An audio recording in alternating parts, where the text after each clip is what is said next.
Shri Venkateswara gold తాకట్టులో ఉన్న మీ బంగారాన్ని విడిపించి కొనబడును.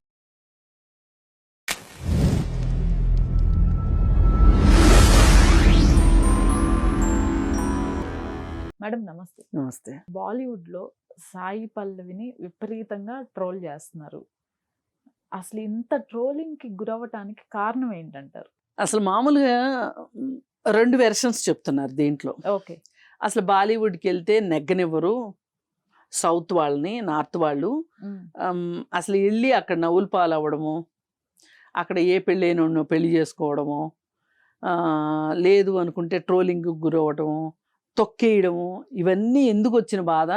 మనం సౌత్ వాళ్ళం, సౌత్లో మనకు బాగానే సినిమాలు వస్తున్నాయి కదా, మనం హ్యాపీగా ఉండొచ్చు కదా అని మాట్లాడతారు.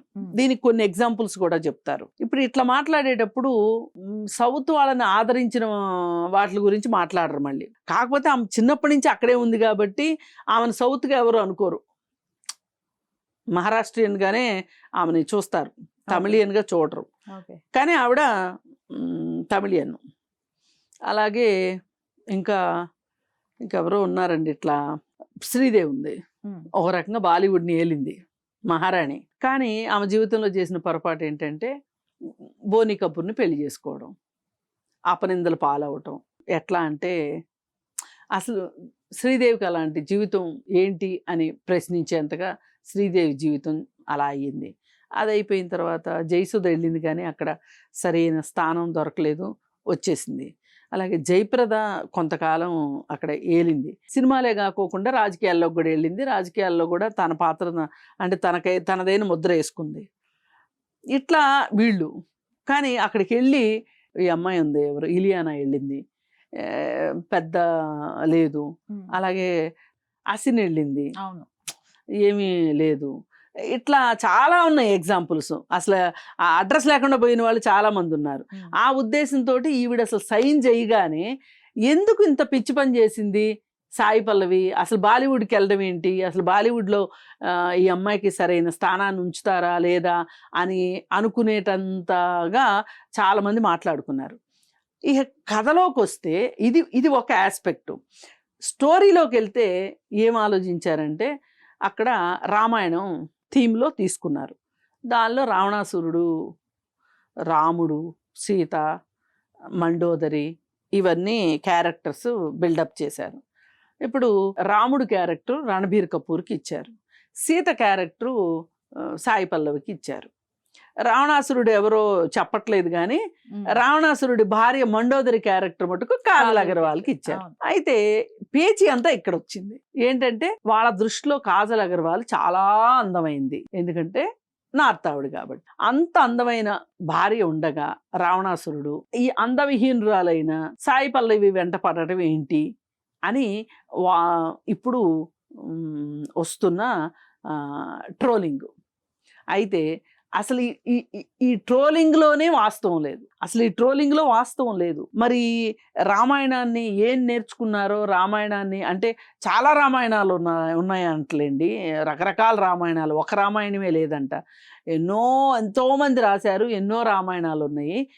కాకపోతే గీతా ప్రెస్ వాళ్ళు ప్రింట్ చేసిన రామాయణమే ఒక ప్రాతిపదికగా తీసుకుంటారు, వాల్మీకి రామాయణం. మిగతా వాటిని పెద్దగా లెక్క చేయరు. అయితే ఏది ఏమైనా ఇక్కడ ఎవరి క్యారెక్టర్ని హననం చేశారు అంటే రావణాసురుడి క్యారెక్టర్ని హననం చేశారు. నా బాధ అది. ఇప్పుడు ఇక్కడ నా దృష్టిలో కాజల్ అగర్వాల్, సాయి పల్లవి వీళ్ళందరూ ఎగిరిపోయారు. నా దృష్టిలో, మన దృష్టిలో మనకి రావణాసురుడు దేవుడు రాముడు కాదు. ఇది మనం అర్థం చేసుకోవాలి. ఎలా అంటారు? మనం అందరం ద్రవిడులు అండి, సౌత్ ఇండియన్స్వి. మన సౌత్ ఇండియన్స్కి మన దేవుడు ఎవరు అంటే రావణాసురుడు, రాముడు కాదు. నార్త్ వాళ్ళ దేవుడు రాముడు. అందుకని ఆ రాముడిని దేవుడిగా చేసి రాముడికి గొప్పతనాలు చూపించేసేసి రాముడే గెలిచాడని చెప్పి రకరకాల పుక్కిటి పురాణాలు పుట్టించారు. కానీ అసలు రాజు రావణాసురుడు. అసలు సౌత్కే కాదు, దేశం మొత్తానికి రాజు రావణాసురుడు. అయితే ఆర్యులు దండెత్తి వచ్చినప్పుడు వేరే వాళ్ళు మన దేశంలోకి దండెత్తి వచ్చి ద్రవిడుల్ని నెట్టుకుంటా జయించుకుంటా వచ్చి ఇక్కడ అక్కడున్న ద్రవిడులందరినీ జయించేసిన తర్వాత సౌత్ దగ్గరకు వచ్చారు. ఈ సౌత్లో రావణాసురుడు ఉన్నాడు. రావణాసురుడిని గెలవటం ఎట్లా? అందుకోసం అని చెప్పి ఈ అడవుల్లోకి తెల్లగా ఉండే రాముడు ఆ, రంగు మార్చుకొని అడవుల్లోకి వచ్చి ఇక్కడ పేచీలు పెట్టుకొని పిచ్చి పిచ్చి పంచాయతీలు చేసుకొని రావణాసురుడి చెల్లెలు శూర్పణకని తోటి తగాదా వచ్చేటట్లు చేసుకొని, అంటే రావణాసురుణ్ణి రంగంలోకి యుద్ధంలోకి దించటం కోసం శూర్పణక ముక్కు చెవులు కోసి పంపిస్తే అప్పుడు రావణాసురుడు వచ్చి సీతను ఎత్తుకెళ్ళాడు. అంతేగాని సీత పైన వ్యామోహంతో కాదు. ఈ మాటలు సాక్షాత్తు రామాయణం పూర్తిగా వాల్మీకి రామాయణం చదివిన వాళ్ళకి, గీతా ప్రెస్ వాల్మీకి రామాయణం చదివిన వాళ్ళకి క్లియర్గా తెలుస్తుంది. ఏమనంటే, నేను అక్కడికి వెళ్ళిన తర్వాత అశోకవనంలో నేను కూర్చునుంటే కనీసం నా గోరుని కూడా చూడలేదు రావణాసురుడు. చెలికత్తెలు తోటి ఆమెకి చాలా స్నేహం అయింది. తర్వాత ఆవిడని ఎవరైతే ఆవిడికి సపర్యలు చేయటానికి మనుషుల్ని పెట్టాడో రావణాసురుడు, వాళ్ళందరితోటి ఆవిడికి చాలా స్నేహంగా ఉంది. సరే, ఏది ఏమైనా ఇక్కడ ఎంత కంఫర్టబుల్గా ఉన్నా ఇంటికి వెళ్ళాలనే ఉద్దేశం అయితే ఉంటుంది కదా సీతకి. ఆ ఉద్దేశం ప్రకారం రాముడు వచ్చి తీసుకెళ్ళినప్పుడు హనుమంతుడికి వచ్చి ఉంగరం చూపించినప్పుడు కూడా హనుమంతుడికి ఏం చెప్తుంది, నేను ఇక్కడ చాలా కంఫర్టబుల్గా ఉన్నాను. నా విచారం ఏంటంటే, వాళ్ళు ఇక్కడ నన్ను ఏదో చేసేస్తున్నారని కాదు, నేను ఇలా బంధించబడ్డాను, ఇక్కడ ఉన్నాను. అయినా ఎంత బంధించినా నేను ఇక్కడ స్వేచ్ఛగానే ఉన్నాను, కానీ నేను రాముడిని వదిలి ఉండలేకపోతున్నాను, అది నా బాధ అని చెప్పి, నా ప్రాణానికి ప్రాణమైన రాముడిని వదిలి ఉండలేకపోతున్నాను అని చెప్పి సీత చెప్తుంది. సరే, ఆమె చాలా బాధపడుతుంది. మనం ఏమైనా సరే యుద్ధం చేసి మనం సీతను తెచ్చుకోవాల్సిందే అని చెప్పి హనుమంతుడు రాముడికి చెప్పటము. సరే, అప్పుడు వీళ్ళు ఒక రకమైన దొంగ వంతెన వేసి, దొంగ వంతెన నేను ఎందుకు అంటున్నానంటే, రావణాసురుడు ఎట్లొచ్చాడు వంతెన లేకపోతే? అప్పుడు రాముడు వంతెన కట్టినట్టు రాశారు కదా దాంట్లో. అంటే మనకు చెప్తుంటారు ఇవన్నీ. అసలు రామాయణం వదిలేసేసి దాని పిట్టకథలాగా చెప్తూ ఉంటారు. మనం కొంచెం కామన్ సెన్స్తో ఆలోచిస్తే, తర్కంగా ఆలోచిస్తే అర్థమయ్యేది ఏంటంటే, మరి రావణాసురుడు ఎట్లొచ్చాడు నదిలో నుంచి? వానర సైన్యంతో వంతెన కట్టాడు రాముడు అంటారు కదా. అవును. మరి అదే నీళ్ళని దాటి రావణాసురుడు ఎట్లొచ్చాడు అంటే, వంతెన కట్టలే. అంటే ఒక హీరోని గ్లోరిఫై చేయడానికి కథలో ఒక హీరో కోసం రాసిన కథ అది, పురాణం అది. హీరో కోసం రాసింది. సరే, ఆయన వచ్చాడు, సీతను తీసుకొని వెళ్ళాడు.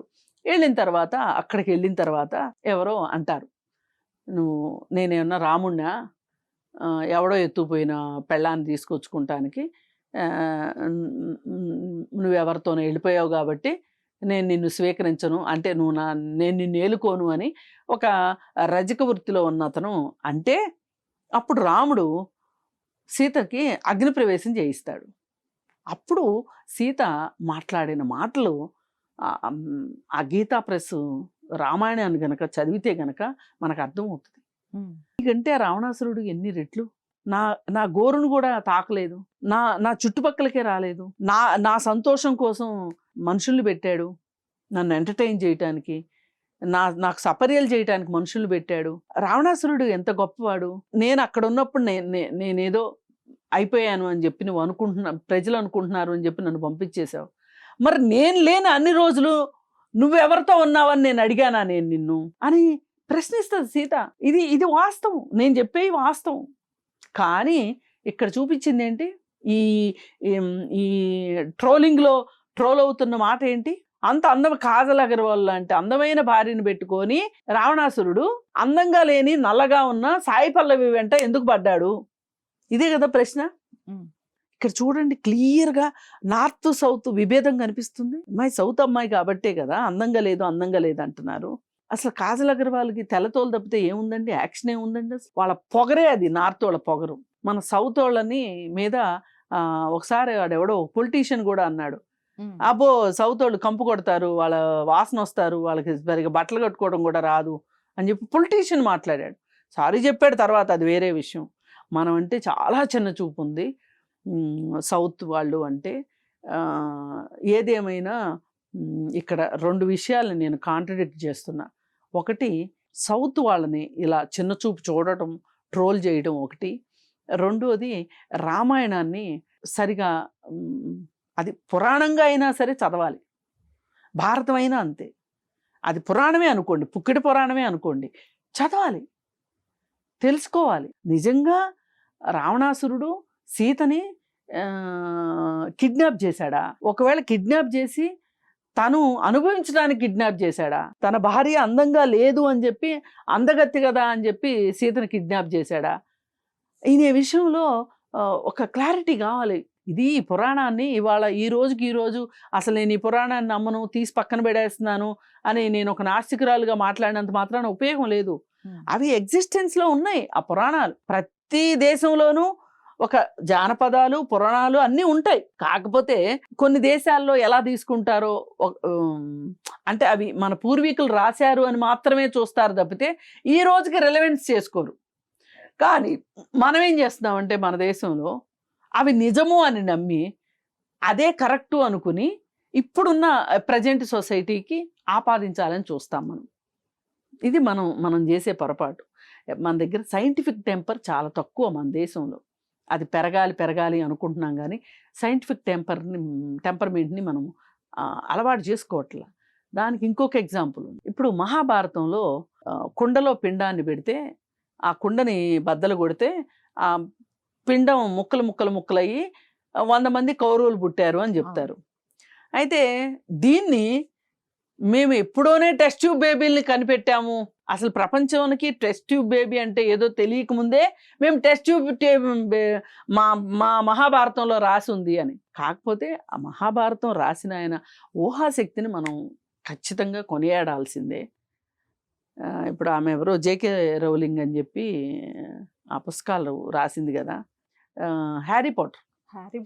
ఓకే, ఇప్పుడు మనం హ్యారీ పాటర్ పుస్తకం చూసుకున్నాం అనుకోండి, హ్యారీ పాటర్లో ఎన్ని క్యారెక్టర్స్ ఉంటాయి. అసలు మనని ఊపిరి ఆడనివ్వకోకుండా ఆపకుండా 24 గంటల పాటు చదివిన పిల్లలు ఉన్నారు. దానిలో మా అమ్మాయి కూడా ఉంది. ఒకసారి రిలీజ్ అవుతున్నాయి పుస్తకాలు అమ్ముతున్నారు అంటే తెల్లవారుజాము నుంచే వెళ్ళి క్యూలో నుంచొని పుస్తకాలు కొనుక్కొచ్చుకొని ఆ సిరీస్ మొత్తం చదివారు అప్పుడు మీ జనరేషన్లో. మరి దానిలో క్యారెక్టర్స్ చూస్తే అద్భుతం అనమాట. ఒక వ్యక్తికి ఇంత ఊహాశక్తి ఉంటుందా? అసలు నిజంగా ఆమెకి ఏమైనా చిత్తభ్రమ ఉందా జేకే రౌలింగ్కి అనిపించేలాగా ఉంటుంది. అట్లాగే మన పురాణాల్లో కూడా ఎన్నో వేల క్యారెక్టర్లు. ఒక క్యారెక్టర్ ఎప్పుడు దగ్గర అవుతారో, ఎప్పుడు దూరం అవుతారో, మళ్ళీ ఎవరు వచ్చి చేరతారో తెలియనంత పుస్తకాలు మన దగ్గర ఉన్నాయి, పురాణాలు. వాటి నుంచి మనం నేర్చుకోవాలి నీతి ఏంటి. ఇప్పుడు భగవద్గీత ఉంది. కృష్ణుడు అర్జునుడికి కర్తవ్య బోధన చేస్తాడు. అది నిజంగా పర్సనాలిటీ డెవలప్మెంట్ అంటే ఏంటి అసలు? వేరే ఏం కాదు కదా. అట్లా మనము అలా తీసుకోవాల్సిందే తప్పితే మన వాళ్ళు ఏం చేస్తున్నారంటే అవగాహన లేమితోటి ఈ విధంగా రావణాసురుడు అందంగా ఉంది కాబట్టి సీతను తెచ్చుకున్నాడు అనే ఉద్దేశం వాళ్ళకు ఉండబట్టే కదా, తన భార్య కంటే తెచ్చుకుంటే తన భార్య కంటే అందమైన అమ్మాయిని కదా తెచ్చుకోవాలి, అందవిహీనమైన అమ్మాయిని ఎట్ట తెచ్చుకున్నాడు అని మాట్లాడుతున్నారు. ఇది వాస్తవంగా చూస్తే సాయి మనం కంపేర్ చేయకూడదు. నిజంగా ఎవరి నటనా కౌశలం వాళ్ళకు ఉంటుంది. కానీ నిజంగా సాయి పల్లవి నిన్ను కాజల్ అగర్వాల్ని దగ్గరగా పెట్టి మనం చూస్తే గనక, నిష్పక్షపాతంగా నార్త్ సౌత్ అనే ఫీలింగ్ లేకోకుండా చూస్తే గనక, సాయి పల్లవి యాక్షన్ కానీ, సాయి పల్లవి డాన్స్ కానీ, సాయి పల్లవి ఫేస్ ఎక్స్ప్రెషన్స్ కానీ, ఆ విషయంలో గనక కాజల్ అగర్వాల్ని పోల్చాల్సి వస్తే ఈ 3 విషయాల్లోనూ కాజల్ అగర్వాల్ ఫెయిల్. ఒక్క విషయం ఏంటి అంటే తెల్లతోలు మాత్రమే. అందుకని మనము వీ ప్రౌడ్ ద్రవిడియన్స్ లాగా వాళ్ళు నార్తోళ్ళు తెల్లగా ఉండేవండి, ఎట్లానో ఉండేవండి, మనం నల్లగా ఉన్నప్పటికీ మనం ప్రౌడ్గా ఫీల్ అవుతాం. ఇది నేను చెప్పదలుచుకో. Right madam, thank you.